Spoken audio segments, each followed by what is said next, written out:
ನಲ್ಮೆಯ ವೀಕ್ಷಕರೇ, ನಿಮ್ಮ ನೆಚ್ಚಿನ ಯೂಟ್ಯೂಬ್ ಚಾನಲ್ಗೆ ಮತ್ತೊಮ್ಮೆ ನಿಮಗೆಲ್ಲ ಸ್ವಾಗತ. ಎಲ್ಲ ಕಡೆ ಹೋಗ್ತಾರೆ, ನಮ್ಮ ಚಾನಲ್ಗೆ ಮಾತ್ರ ಬರ್ತಾ ಇರಿ. ಪ್ರತಿ ಸಲ ಬಂದಾಗಲೂ ನಿಮಗೆ ಒಂದು ಹೊಸ ವಿಡಿಯೋ ಕಾಯ್ತಾ ಇರುತ್ತೆ ಅಂತ ಅಂದ್ಕೊಳ್ತಾ ಇವತ್ತಿನ ಈ ವಿಡಿಯೋ ಸೀರೀಸ್ನ ಹೊಸ ವಿಡಿಯೋನ ನಿಮ್ಮ ಮುಂದೆ ಇಡ್ತಾ ಇದ್ದೀವಿ. ಇವತ್ತು ನೀವು ನೋಡುವಂತಹ ವಿಡಿಯೋ ನಿಮ್ಮ ಬರವಣಿಗೆಯಲ್ಲಿ ಅತ್ಯಂತ ಮುಖ್ಯ ಪಾತ್ರವನ್ನ ವಹಿಸುತ್ತೆ. ಅದು ಆಂಗ್ಲ ಭಾಷೆ ಇರಲಿ, ಕನ್ನಡ ಭಾಷೆ ಇರಲಿ. ಏನಿದು ಇವತ್ತು ನಾವು ನಿಮಗೆ ತಿಳಿಸ್ಕೊಡುವಂಥದ್ದು ವ್ಯಾಕರಣದ ಚಿಹ್ನೆಗಳು. ನೋಡಿ, ವ್ಯಾಕರಣದ ಚಿಹ್ನೆಗಳಲ್ಲಿ ಅನೇಕ ಚಿಹ್ನೆಗಳಿದೆ ಹಾಗೂ ಪ್ರತಿಯೊಂದಕ್ಕೂ ಅನೇಕ ರೂಲ್ಸ್ಗಳಿದ್ದಾವೆ.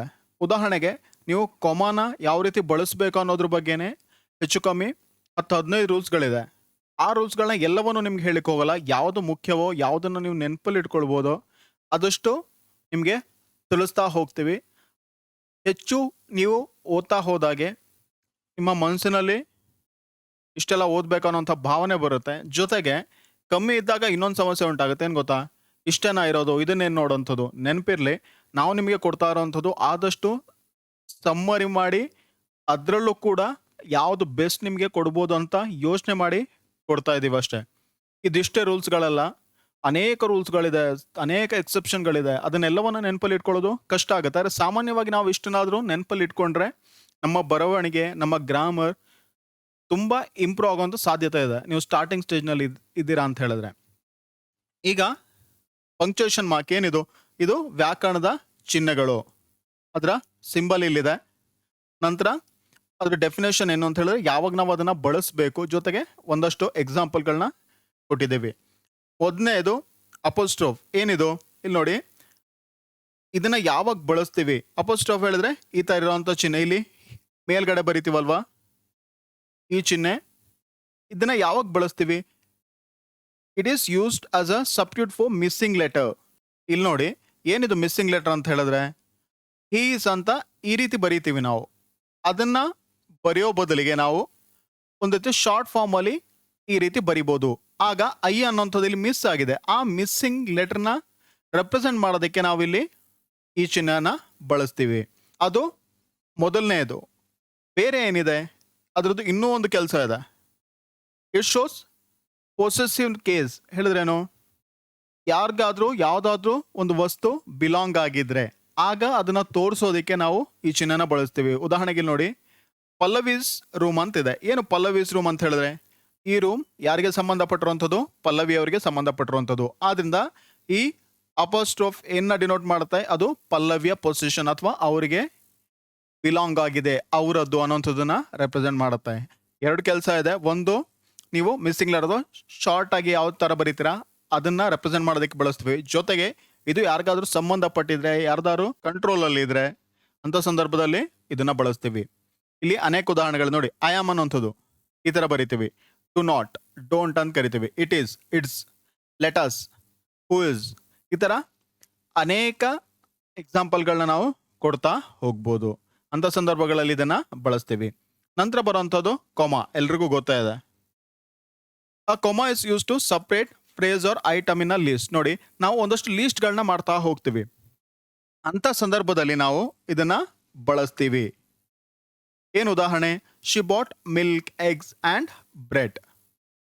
ಹೇಳಿದ್ರೆ ನೀವು ಲೀಸ್ಟ್ಗಳನ್ನ ಕೊಡ್ತಾ ಹೋಗ್ತೀರಾ, ಆಗೆಲ್ಲ ಇದನ್ನ ಬಳಸ್ತೀವಿ. ಇದು ಯಾವುದೇ ಲೀಸ್ಟ್ ಆಗಿರ್ಬೋದು. ಉದಾಹರಣೆಗೆ ನೀವು ಬೇರೆ ಬೇರೆ ದೇಶಗಳಿಗೆ ಹೋಗ್ತೀರಾ, ಆಗೇನು ಮಾಡ್ತೀರಾ?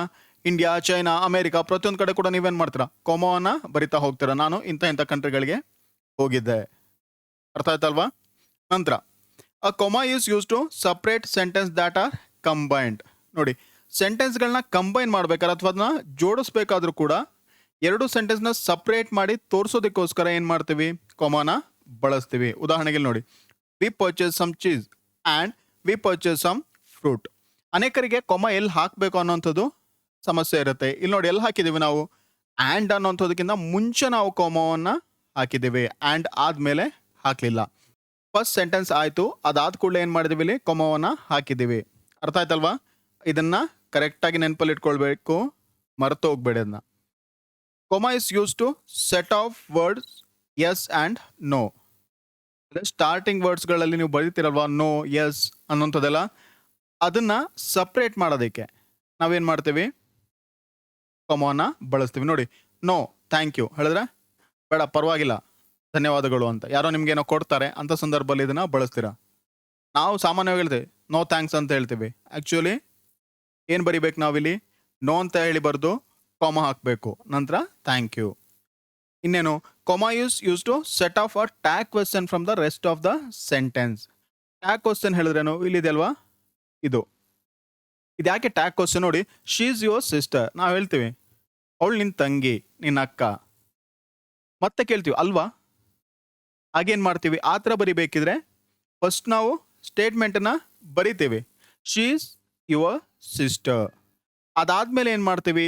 ಅದಾದ್ಮೇಲೆ ನಾವಲ್ಲಿ ಕೊಮವನ್ನು ಹಾಕ್ತೀವಿ. ಕೊಮವನ್ನು ಹಾಕಿದ ಮೇಲೆ ಮತ್ತೆ ನಂತರದ ಪ್ರಶ್ನೆಯನ್ನು ಕೇಳ್ತೀವಿ. ಅರ್ಥ ಆಯ್ತಲ್ವಾ? ಇದಿಷ್ಟು ಅಪೋಸ್ಟ್ರೋಫ್ ಮತ್ತು ಕೊಮದ ಫಂಕ್ಷನ್ಗಳು. ನೀವು ಇಷ್ಟನ್ನ ನೆನಪಲ್ಲಿ ಇಟ್ಕೊಂಡ್ರೆ ಸಾಕು. ಇಲ್ಲಿ ಮುಖ್ಯವಾಗಿ ಇದನ್ನು ಮಿಸ್ ಮಾಡಬೇಡಿ, ಎಲ್ಲಿ ನೀವು ಕೊಮವನ್ನು ಹಾಕಬೇಕು ಅನ್ನೋಂಥದ್ದು. ಆ್ಯಂಡ್ ಆದಮೇಲೆ ಆ್ಯಂಡ್ಗಿಂತ ಮುಂಚೆನ ಅಂತ. ಈಗ ನಂತರದ ಚಿಹ್ನೆಗಳನ್ನ ನೋಡೋಣ. ನಂತರ ಬರುವಂಥದ್ದು ಎಲಿಪ್ಸಿಸ್. ಏನಿದು? An ellipsis 3 dots indicate that part of the text has been intentionally been left out. ಹೇಳಿದ್ರೆ ನಾವು ಇದನ್ನ ಇಂಟೆನ್ಷನಲಿ ಗೊತ್ತಿದ್ದು ಬೇಕು ಅಂತಲೇ ಬಿಟ್ಟಿದ್ದೀವಿ ಆ ಗ್ಯಾಪ್ನ. ಇದರ ಅರ್ಥ ಏನು ನೋಡಿ, 0 ಆದಮೇಲೆ 2, 2 ಆದಮೇಲೆ 4, 4 ಆದಮೇಲೆ 6 ಆ ರೀತಿ ಕಂಟಿನ್ಯೂ ಆಗ್ತದೆ. ಎಲ್ಲಿ ತನಕ? 100 ತನಕ. ಅಲ್ಲಿ ಎಲ್ಲವನ್ನ ಬರೆಯೋ ಬದಲಿಗೆ ಇದೇ ರೀತಿ ಸೀರೀಸ್ ಮುಂದುವರಿಯುತ್ತೆ ಅಂತ ತೋರಿಸೋದಕ್ಕೋಸ್ಕರ ಈ 3 ಡಾಟ್ಗಳನ್ನ ಹಾಕ್ತೀವಿ. ಅನೇಕರು ಏನು ಮಾಡ್ತಾರೆ? ಬೇಕಾಬಿಟ್ಟು ಡಾಟ್ಗಳನ್ನ ಹಾಕ್ತಾ ಹೋಗ್ತಾರೆ. ಇಲ್ಲ, ನಾವು ಹಾಕಬೇಕಾಗಿರೋವಂಥದ್ದು 3 ಡಾಟ್ಗಳು. ಆ 3 ಡಾಟ್ಗಳು ಏನು ರೆಪ್ರೆಸೆಂಟ್ ಮಾಡುತ್ತೆ? ಅಲ್ಲಿ ಆ ಸೀರೀಸ್ ಅದೇ ರೀತಿ ಕಂಟಿನ್ಯೂ ಆಗುತ್ತೆ ಅಂತ. ಜೊತೆಗೆ ಅಲ್ಲಿ ನೋಡಿ, ನಾವು ಕೊಮವನ್ನು ಕೂಡ ಬಳಸಿದ್ದೀವಿ. ಅರ್ಥ ಆಯ್ತಲ್ವಾ? ನಂತರ ಎಕ್ಸ್ಕ್ಲಮೇಷನ್ ಪಾಯಿಂಟ್, ಎಕ್ಸ್ಕ್ಲಮೇಟರಿ ಸೈನ್ ಅಂತ ಕರಿತೀವಿ ನಾವು. ಇದೇನಿದು? An exclamation point is use to show excitement or emphasis. ಎಕ್ಸೈಟ್ಮೆಂಟ್ನ ತೋರಿಸೋದಕ್ಕೆ, ಅದನ್ನ ಎಂಫಸಿಸ್ ಮಾಡೋದಕ್ಕೆ ತೋರಿಸ್ತೀವಿ. ಇಟ್ ಇಸ್ ಕೋಲ್ಡ್, ಅಪ್ಪ ಸಿಕ್ಕಾಬಟ್ಟೆ ಚಳಿ. ಅಲ್ಲಿ ಸ್ಟ್ರೆಸ್ ಮಾಡ್ತಾ ಇದ್ದೀವಿ ನಾವು, ಅದನ್ನ ನಮ್ಮ ಭಾವನೆಗಳನ್ನ ತೋರಿಸ್ತಾ ಇದ್ದೀವಿ ಅಲ್ಲಿ. Next hyphen. ಏನಿದು ಹೈಫನ್ ಹೇಳಿದ್ರೆ? ಈ ರೀತಿ ಇದೆಯಲ್ವಾ, ಇದು ಹೈಫನ್. ನೋಡಿ, ಚಿಹ್ನೆಗಳು ಒಂದೇ ರೀತಿ ಕಾಣ್ಬೋದು, ಆದರೆ ಅದ್ರದ್ದು ಲೆಂತ್ ಅದನ್ನ ಇಲ್ಲಿ ಪ್ಲೇಸ್ ಮಾಡ್ತೀವಿ. ಹೇಳಿದ್ರೆ ವರ್ಡ್ನ ಮೇಲೆನ, ಮಧ್ಯನ, ಕೆಳಗಡೆನ ಅನ್ನೋಂಥದ್ರ ಮೇಲೆ ಅದರ ಹೆಸರು ಮತ್ತು ಮೀನಿಂಗ್ ಬೇರೆ ಆಗ್ತಾ ಹೋಗುತ್ತೆ. Hyphen is use between part of compound words or name ಒಂದು. It is also use to split a word by syllable to fit on a line of text. ಇದು 2 ಕೆಲಸವನ್ನು ಮಾಡುತ್ತೆ. ಒಂದು, ಸಾಮಾನ್ಯವಾಗಿ ವರ್ಡ್ಸ್ಗಳನ್ನ ನಾವು ಸ್ಪ್ಲಿಟ್ ಮಾಡೋದಕ್ಕೆ ಅದನ್ನ ಬಳಸ್ತೀವಿ.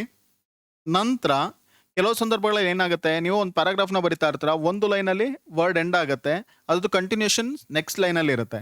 ಅಂಥ ಸಂದರ್ಭಗಳಲ್ಲಿ ನಾವು ಓದುಗರಿಗೆ ವಾರ್ನಿಂಗ್ ಕೊಡೋದಕ್ಕೆ, ನೋಡಿ ಇದು ನೆಕ್ಸ್ಟ್ ಲೈನಲ್ಲಿ ಕಂಟಿನ್ಯೂ ಆಗ್ತಾ ಇದೆ ಅಂತ ತೋರಿಸೋದಕ್ಕೋಸ್ಕರ ಇದನ್ನು ಬಳಸ್ತೀವಿ. ಅದೇ ರೀತಿ ಕೆಲವೊಂದು ವರ್ಡ್ಸ್ಗಳನ್ನ ಜಾಯಿನ್ ಮಾಡಬೇಕು. ಉದಾಹರಣೆಗೆ ಡೆಲ್ಲಿ, ಆಗ್ರಾ ಸೆಕ್ಷನ್. ಡೆಲ್ಲಿ ಮತ್ತು ಆಗ್ರಾ ಅದಕ್ಕೆ ಸಂಬಂಧಪಟ್ಟಿರೋಂಥ ಸೆಕ್ಷನ್, 2 ಕಡೆ ಬಿಲಾಂಗ್ ಆಗಿರೋವಂಥದ್ದು, ಅಂಥದ್ದನ್ನೆಲ್ಲ ರೆಪ್ರೆಸೆಂಟ್ ಮಾಡೋದಕ್ಕೆ ಇದನ್ನ ತೋರಿಸ್ತೀವಿ. ನಂತರ ಬರುವಂಥದ್ದು ಈ ಥರ ಬರೆಯುವಂಥ ಬ್ರಾಕೆಟ್, ಅದನ್ನ ಏನಂತ ಕರಿತೀವಿ? ಪ್ಯಾರಂಥಸಿಸ್ ಕರಿತೀವಿ. ಏನದು? ಕರ್ವ್ಡ್ ಲೈನ್ಸ್ ಹೇಳಿದ್ರೆ ಕರ್ವ್ ಥರ ಇದೆ. Used to separate explanation or qualifying statement within a sentence. ಅಂದರೆ ಯಾವ್ದಾದ್ರು ನೀವು ಒಂದು ಸೆಂಟೆನ್ಸ್ನ ಬರೀತೀರಾ, ಅದ್ರ ನಂತರ ಅದ್ರದ್ದು ಎಕ್ಸ್ಪ್ಲನೇಷನ್ ಕೊಡಬೇಕು ಅಂತ ಇದ್ರೆ, ಅಥವಾ ಅದಕ್ಕೆ ಸಂಬಂಧಪಟ್ಟಂಥ ಬೇರೆ ಎಕ್ಸ್ಟ್ರಾ ಇನ್ಫಾರ್ಮೇಷನ್ನ ಬರೆಯೋದಕ್ಕೆ, ಲೆಸ್ ಇಂಪಾರ್ಟೆಂಟ್ ಇರೋವಂಥದ್ದಾಗಿರ್ಬೋದು, ಅಥವಾ ಬೇರೆ ಏನಾದರೂ ಸಂಬಂಧಪಟ್ಟಿರುವಂಥ ವಿಚಾರಗಳಿರ್ಬೋದು, ಅದನ್ನು ಬರೆಯೋದಕ್ಕೋಸ್ಕರ ನಾವು ಈ ಥರ ಬ್ರಾಕೆಟಲ್ಲಿ ಬರಿತೀವಿ. The part in the parenthesis called parenthetical remark. ಉದಾಹರಣೆಗೆ ನೋಡಿ, this statement contains parenthetical remark. ಏನು? ದಿಸ್ ಸೆಂಟೆನ್ಸ್ ಅಂತ ಬರಿತೀವಿ, ಅದಾದಮೇಲೆ ಅದ್ರದ್ದು ಇನ್ಫಾರ್ಮೇಷನ್ ಅಲ್ಲಿ ಕೊಡ್ತಾ ಇದೀವಿ. Like other on this page ಹೇಳಿದ್ರೆ ಉಳಿದಿರೋ ಸೆಂಟೆನ್ಸ್ಗಳ ಥರನೇ ಈ ಪೇಜಲ್ಲಿ ಇದೆಯಲ್ವಾ, ಅದೇ ಥರ ಸೆಂಟೆನ್ಸ್ ಅಂತ. ಇದು ಈ ಥರ ಯೂಸ್ ಮಾಡೋಂಥ ಬ್ರ್ಯಾಕೆಟ್ನ ಉದ್ದೇಶ. ನಾವೆಲ್ಲರೂ ಎಕ್ಸ್ಟ್ರಾ ಇನ್ಫಾರ್ಮೇಷನ್ ಬರಿಬೇಕಾದ್ರೆ ಮತ್ತೆ ಪುನಃ ಅದ್ರದ್ದು ಮೀನಿಂಗ್ ಇದು ಅಂತೆಲ್ಲ ಹೇಳಿ ಬರೆಯುವಂಥ ಅಗತ್ಯ ಇಲ್ಲ. ಅದ್ರ ಬದಲಿಗೆ ಈ ಥರ ನಾವು ಬ್ರ್ಯಾಕೆಟ್ನ ಹಾಕ್ತೀವಿ. ಆ್ಯಕ್ಚುಲಿ ಅದನ್ನ ಏನಂತ ಕರಿತೀವಿ? ಪ್ಯಾರಂಥಸಿಸ್ ಅಂತ ಕರಿತೀವಿ. ಅದನ್ನು ಬಳಸ್ಕೊಂಡು ಅದರ ಒಳಗಡೆ ಮಾಹಿತಿನ ಬರೀಬಹುದು. ನಂತರ ಡ್ಯಾಶ್. ನೋಡಿ, ಡ್ಯಾಶಲ್ಲಿ ಎರಡು ರೀತಿ ಡ್ಯಾಶ್ ಇದೆ, ಎನ್ ಡ್ಯಾಶ್ ಮತ್ತು ಎಮ್ ಡ್ಯಾಶ್. ಇದನ್ನೆಲ್ಲ ನೀವು ನೆನಪಲ್ಲಿ ಇಟ್ಕೊಳ್ಬೇಕು ಅಂತೆಲ್ಲ. ಯಾವ ರೀತಿ ಬರೀತೀರಾ ಅದ್ರ ಉದ್ದೇಶ ಏನು ಅನ್ನೋಂಥದ್ದು ನಿಮಗೆ ನೆನಪಲ್ಲಿ ಇರಬೇಕು. ಮೊದಲನೇ ಡ್ಯಾಶ್ ಏನಾಗಿದೆ, ಇದು ನೀವು ಅಲ್ಲಿ ಏನು ಹೈಫನ್ನ ಯೂಸ್ ಮಾಡಿದಿರಲ್ವಾ ಅದಕ್ಕಿಂತ ಸ್ಲೈಟ್ಲಿ ವೈಡರ್, ಸ್ವಲ್ಪ ಉದ್ದ ಇರುತ್ತೆ. ಹೈಫನ್ ಇಷ್ಟಕ್ಕಿದ್ರೆ ಎನ್ ಡ್ಯಾಶ್ ಇಷ್ಟಕ್ಕಿರುತ್ತೆ, ಎಮ್ ಡ್ಯಾಶ್ ಮತ್ತು ಉದ್ದ ಇರುತ್ತೆ. ಇದು ಅದರ ಮೀನಿಂಗ್. ಅದರ ಲೆಂತ್ ಡಬಲ್ ಇದೆಯಾ ತ್ರಿಬಲ್ ಇದೆಯಾ ಅದೆಲ್ಲ ಬೇಕು ಅಂತಿಲ್ಲ. ಈಗ ಮೊದಲನೇದು ಏನು ಮಾಡುತ್ತೆ, slightly wider than a hyphen, the en dash symbol that is used in writing or printing to indicate range or connection. ಏನಕ್ಕೋಸ್ಕರ ಅದನ್ನ ಬಳಸ್ತೀವಿ, ಯಾವುದಾದ್ರು ರೇಂಜ್ ಅಥವಾ ಕನೆಕ್ಷನ್ನ ತಿಳಿಸೋದಕ್ಕೋಸ್ಕರ ಬಳಸ್ತೀವಿ. ಉದಾಹರಣೆಗೆ 1880 1945 ಇಲ್ಲಿ ತನಕ ಇರುವಂಥ ರೇಂಜನ್ನ ತಿಳಿಸುತ್ತೆ, ಅಥವಾ ಅದರ ಮಧ್ಯೆ ಇರುವಂಥ ಕನೆಕ್ಷನ್ಗಳನ್ನ ರೆಪ್ರೆಸೆಂಟ್ ಮಾಡಲಿಕ್ಕೆ ಕೂಡ ಅದನ್ನ ಬಳಸ್ತೀವಿ. ನಂತರ twice as long as en dash, en ಡ್ಯಾಶ್ಗಿಂತ ಡಬಲ್ ಇದ್ರೆ ಅದನ್ನ ಎಮ್ ಡ್ಯಾಶ್ ಅಂತ ಹೇಳಿ ಕರಿತೀವಿ. ನಂತರ can be use in the place of comma, parenthesis, colon, ಇದೆಲ್ಲದರ ಬದಲಿಗೆ ಅದನ್ನ ಬಳಸ್ತೀವಿ. ಉದ್ದೇಶ ಏನಿರುತ್ತೆ, to enhance readability or emphasis conclusion of a sentence. ಅದನ್ನ ಬಳಸುವಂಥ ಉದ್ದೇಶ ಏನು, ನಾವು ನೆಕ್ಸ್ಟ್ ಬರಿತೀವಲ್ವಾ ಆ ವರ್ಡ್ಗೆ ಜಾಸ್ತಿ ಒತ್ತನ್ನ ಕೊಟ್ಟು ಅದನ್ನ ಹೈಲೈಟ್ ಮಾಡೋದಕ್ಕೋಸ್ಕರ ಅದನ್ನ ಬಳಸ್ತೀವಿ. ಎಲ್ಲರೂ ಕೇಳ್ತಾ ಇರ್ತಾರೆ ಅಂಡರ್ಲೈನ್ ಮಾಡ್ಬೋದು ಅನ್ನೋಂಥದ್ದು, ಯಾವ್ದಾದ್ರು ವರ್ಡ್ನ ಇಂಪಾರ್ಟೆಂಟ್ ಅಂತ ತೋರಿಸೋದಕ್ಕೆ, ಸೆಂಟೆನ್ಸ್ನ ಇಂಪಾರ್ಟೆಂಟ್ ಅಂತ ತೋರಿಸೋದಕ್ಕೆ. ನೀವಿಲ್ಲಿ ಈ ಥರ ಡ್ಯಾಶ್ನ ಬಳಸಿದ್ರೆ ಅದರ ಅರ್ಥ ಆ ವರ್ಡ್ಗೆ ಜಾಸ್ತಿ ಇಂಪಾರ್ಟೆಂಟ್ ಇದೆ ಅನ್ನೋಂಥದ್ದು. She gave him her answer, ಅವಳು ಅವನಿಗೆ ಅವಳ ಉತ್ತರವನ್ನು ಕೊಟ್ಲು. ಏನದು, ನೋ. ಅವಳು ಯಾವ ಉತ್ತರವನ್ನು ಕೊಟ್ಲು ಅದನ್ನ ಇಲ್ಲಿ ಹೈಲೈಟ್ ಮಾಡ್ತಾ ಇದೆ. ನೆಕ್ಸ್ಟ್ ನೋಡಿ, ಇಂಗ್ಲೀಷಲ್ಲಿ ಕೂಡ ಅಮೆರಿಕನ್ ಇಂಗ್ಲೀಷ್ ಇದೆ, ನಂತರ ಬ್ರಿಟನ್ ಇಂಗ್ಲೀಷ್ ಅನ್ನೋಂಥದ್ದಿದೆ. ಅಮೆರಿಕನ್ ಇಂಗ್ಲೀಷಲ್ಲಿ ನಾವು ಇದನ್ನ ಪಿರಿಯಡ್ ಅಂತ ಹೇಳಿ ಕರಿತೀವಿ. ನಾವು ಬಳಸುವಂಥದ್ದು ಬ್ರಿಟಿಷರ ಇಂಗ್ಲೀಷ್, ಬ್ರಿಟಿಷ್ ಇಂಗ್ಲೀಷ್. ಅಲ್ಲಿ ನಾವು ಅದನ್ನ ಫುಲ್ ಸ್ಟಾಪ್ ಅಂತ ಹೇಳಿ ಕರಿತೀವಿ. ಆ ರೀತಿ ವ್ಯತ್ಯಾಸಗಳಿದೆ. ಫುಲ್ ಸ್ಟಾಪ್ ಅಥವಾ ಪೀರಿಯಡ್ ಎರಡು ಕೂಡ ಒಂದೇ. ಅದ್ರ ಮೀನಿಂಗ್ ಏನು, it is use to note the end of declarative sentence. Declarative sentence ಹೇಳಿದ್ರೆ ಏನು ಅಂತ ಹೇಳಿದೀನಿ, ಅದು ಎಂಡನ್ನು ರೆಪ್ರೆಸೆಂಟ್ ಮಾಡೋಕ್ಕೆ ಹೇಳಿದ್ರೆ ಆ ವಾಕ್ಯದ ಅಂತ್ಯ. ಇಲ್ಲಿ ನೋಡಿ, ಐ ಸಿ ದ ಹೌಸ್, ವಾಕ್ಯದ ಕೊನೆ ಆಯಿತು, ಅಲ್ಲಿ ಫುಲ್ ಸ್ಟಾಪ್ನ ಇಟ್ರಿ. A question mark is used at the end of the question. ಕ್ವೆಶ್ಚನ್ನ ಕೊನೆಗೆ ಪ್ರಶ್ನಾರ್ಥಕ ಚಿಹ್ನೆನ ಇಡ್ತೀವಿ. Quotation mark, quotation marks are used at the beginning and end of a phrase to show that it is being written exactly as it was originally said or written. ನೋಡಿ, ಇಲ್ಲಿ ನಿಮಗೆ ಅನೇಕ ವಿಚಾರಗಳನ್ನ ಕಲಿಬೋದು. ಒಂದು, ಫ್ರೇಸ್ ಹೇಳಿದ್ರೇನು, ಈ ಥರ ನೀವು ಬರಿತೀರಲ್ವ ಪದಗಳ ಗುಂಪು, ಅದನ್ನು ಫ್ರೇಸ್ ಅಂತೇಳಿ ಕರಿತೀವಿ. ಹೇಗೆ ಗೊತ್ತಾಯ್ತು ನಿಮಗೆ, ಈ ಸೆಂಟೆನ್ಸ್ನ ಓದಿದಾಗ ನಿಮಗೆ ಗೊತ್ತಾಯ್ತು ಫ್ರೇಸ್ ಹೇಳಿದ್ರೇನು.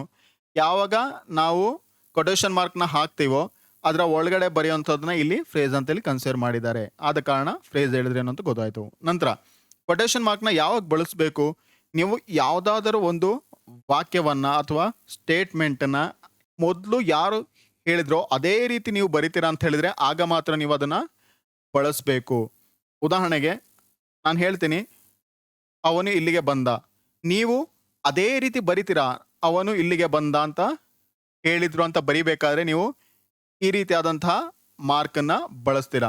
ಅದನ್ನು ಬಿಟ್ಟು ನಾನು ಹೇಳಿದ್ದೇನು, ಅವನು ಇಲ್ಲಿಗೆ ಬಂದ ಅಂತ, ನೀವೇನು ಹೇಳ್ತೀರಾ, ಅವನು ಇಲ್ಲಿಗೆ ಬಂದನೇನೋ ಅಂತ ನೀವು ಬರೆದ್ರೆ ಆಗ ನೀವು ಕೊಟೇಶನ್ ಮಾರ್ಕ್ನ ಯೂಸ್ ಮಾಡಬಾರ್ದು. ಯಾಕೆ, ಅದು ನಾನು ಹೇಳಿರೋಂಥ ವಾಕ್ಯ ಅಲ್ಲ, ಅದನ್ನ ನೀವು ಮಾಡಿಫೈ ಮಾಡಿ ಬರೆದಿರೋವಂಥದ್ದು. ಅರ್ಥ ಆಯ್ತಲ್ವಾ.